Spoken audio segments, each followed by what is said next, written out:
মায়ার নবী রাস্তা দিয়ে হাঁটতেছেন, হঠাৎ করে নজর করে দেখে এক ইহুদি বেঈমান একটা হরিণী, বাচ্চাওয়ালা হরিণী, ওই বাচ্চার মাকে খুঁটির গোড়ায় বেঁধে রেখেছে ইহুদি। 3 দিন হয়ে গেল। আল্লামা জালালউদ্দিন রুমি রহমাতুল্লাহ আলাইহি ঘটনা লিখেছেন, হরিণীটাকে 3 দিন খুঁটির গোড়ায় বেঁধে রাখলো। মা পাগলের মতো হয়ে গেছে, বাচ্চাগুলোরে পেলাম না, দুধ দিতে পারি না, কলিজা ছটফট করে। হঠাৎ ওই পথে মায়ার নবী হেঁটে যায়, হরিণী আমার নবীরে মোহাব্বতের সালাম জানায় দিল।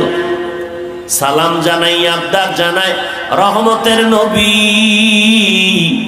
একটু যদি দয়া করতেন, আমাকে একটু ছেড়ে দেন, আমি বাচ্চাগুলোরে দুগ্ধ পান করায় আনবো।